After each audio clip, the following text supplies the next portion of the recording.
With our MCP server now exposing tools the model can discover and call, we turn to agents and workflows, the patterns that let those tools drive multi-step reasoning, and that's where we'll lean once more on the 4 helpers that keep every lab's console output predictable as we build our first agent loop.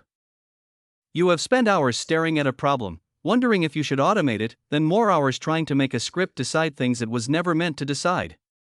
You build a rickety loop, it gets stuck, and you are back to doing it by hand. That ends now. By the time we are done, you will build an agent that makes decisions, follows a proven pattern, and knows when to stop without you babysitting it. You're learning about agents and workflows. If you want to take that further, there's a course that shows you how to build your own AI agents for Microsoft 365 administration. It covers using Microsoft Graph, Python, and Azure AI to automate tasks like user management, security investigations, and compliance reporting. It's all hands-on, with labs and a full capstone project where you design a multi-agent platform. Something to consider once you've got the foundations down.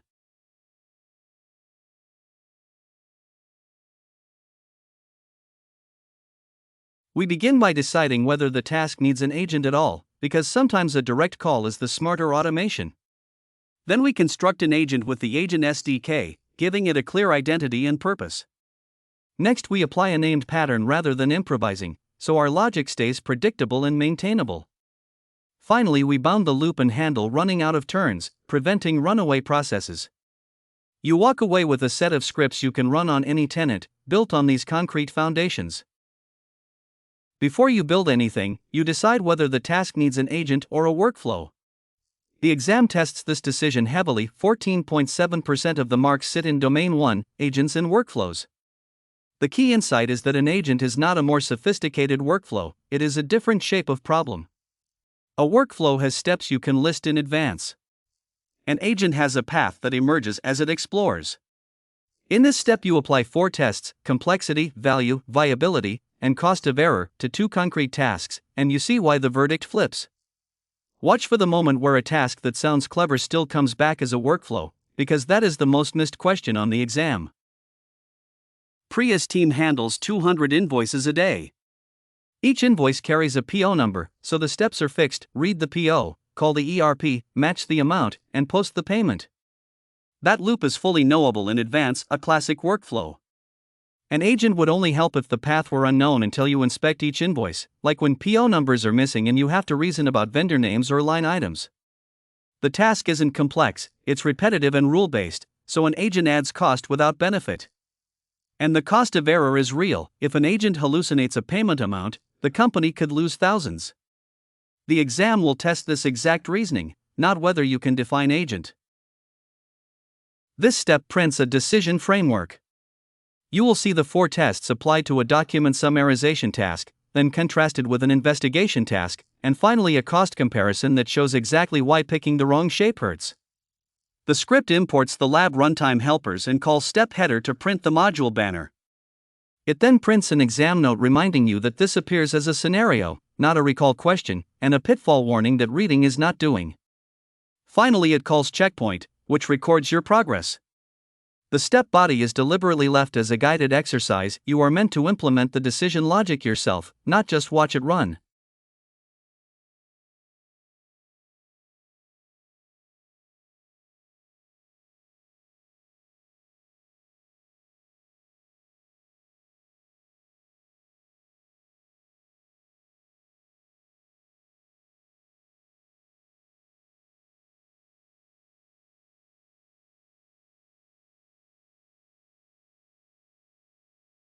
The output shows the 4 tests applied to 2 tasks.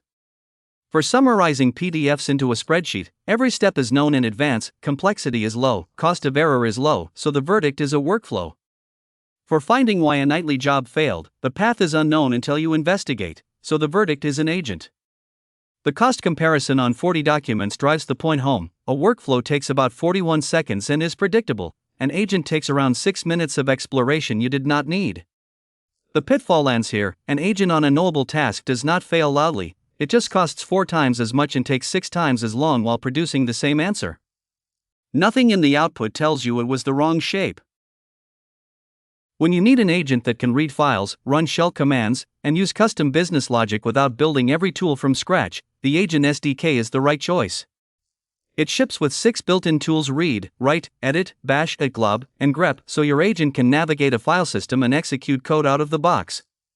You add custom tools like checkstock for domain-specific actions, and a system prompt defines the agent's role. This step constructs exactly that, an inventory triage agent that uses built-in and custom tools to reconcile counts. Watch how the three surfaces, Tool Runner, Agent SDK, and Managed Agents, differ, because the exam will ask you to choose the right one under constraints. Priya needs an agent to deploy her web app to staging. She starts with the system prompt: you are a deployment engineer. Deploy only to staging slots. Never touch production. The agent uses built-in tools: read to check app settings.json, then edit to change the slot name to staging. Next, Priya adds a custom tool called deploy to slot that calls her company's deployment API with slot equals staging.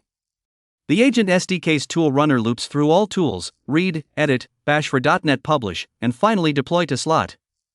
Because the agent runs inside a managed agent, the .NET Publish output is sandboxed away from her local machine.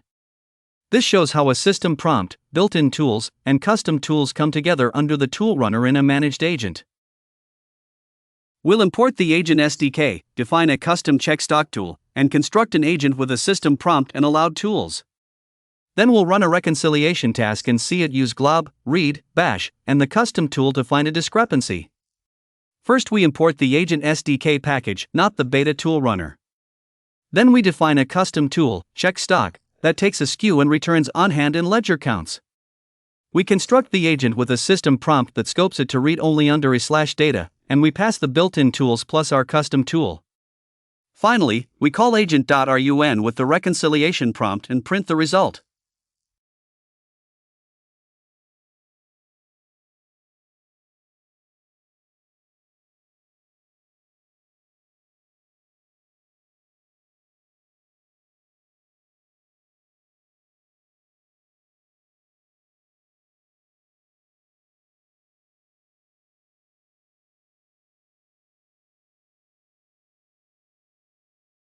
The agent used glob to find 3 CSV files: read to open today's counts, bash to run a reconciliation script, and our custom checkstock tool on SKU 77.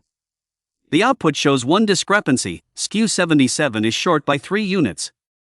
This is exactly the pattern the exam tests, knowing when the built-in file system and shell tools save you from writing everything yourself, and when they add unnecessary surface area.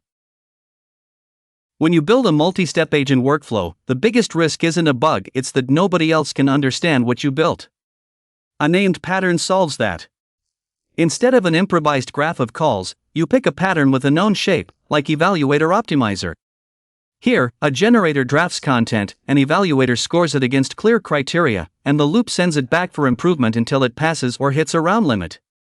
This step shows you how to apply that pattern so that on exam day, when you see a scenario with a quality gate that can reject and retry, you immediately recognize it as Evaluator Optimizer.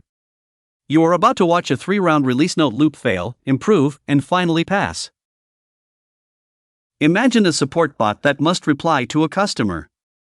Without a pattern, a developer might just call a generator once and hope the output is good.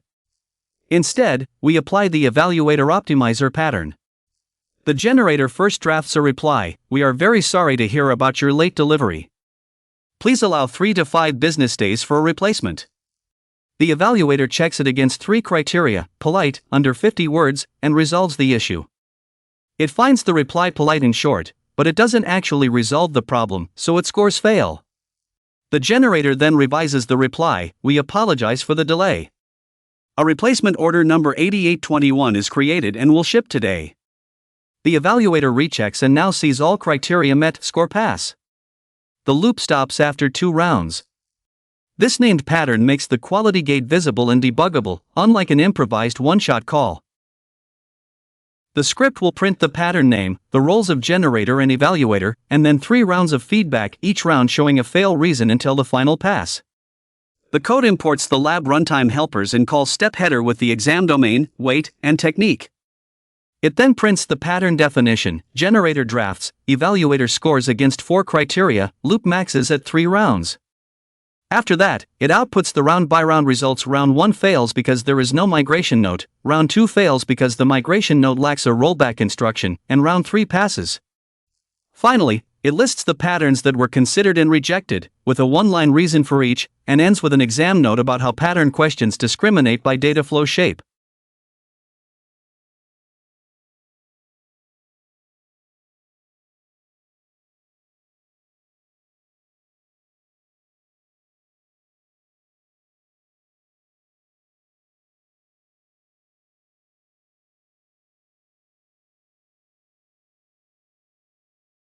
The output confirms exactly what the theory predicted.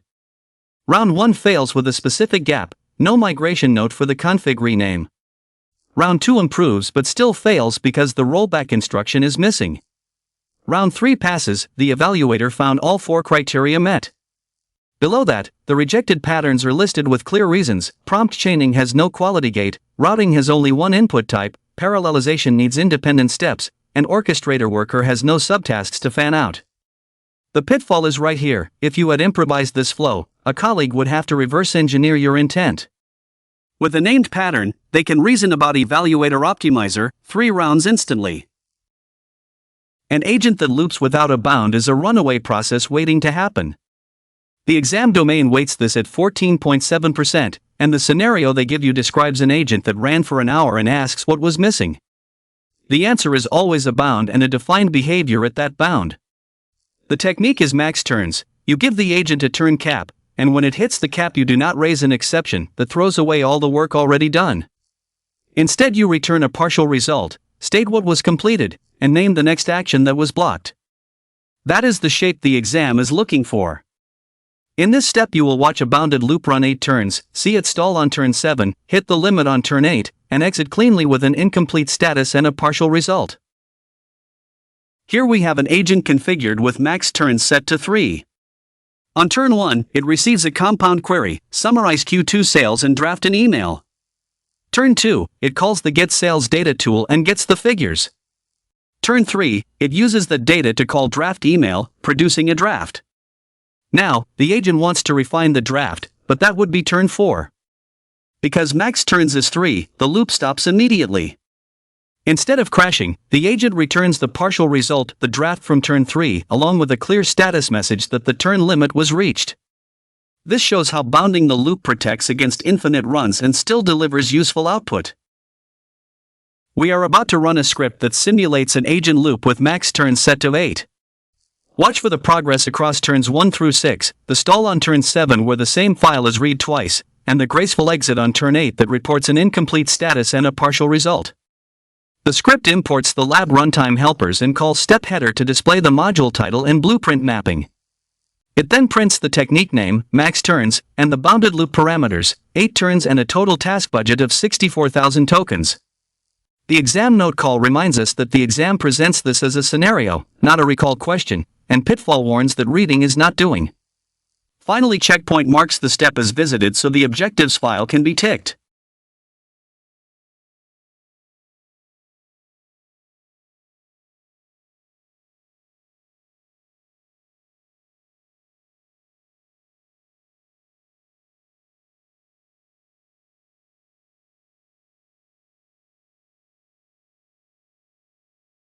The output confirms exactly what the theory slide described.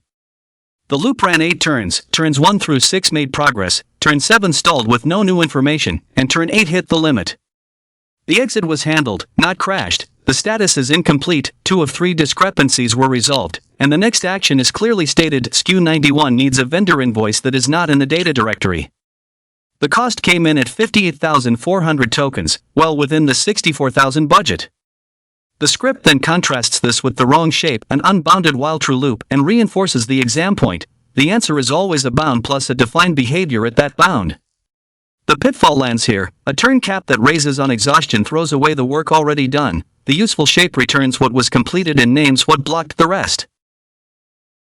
We have moved from deciding when to use an agent all the way through to bounding its loop and handling turn limits, all driven by PowerShell. The single most useful thing to carry away is that a named pattern is not a suggestion. It is the difference between a script that works once and a workflow that runs reliably every time.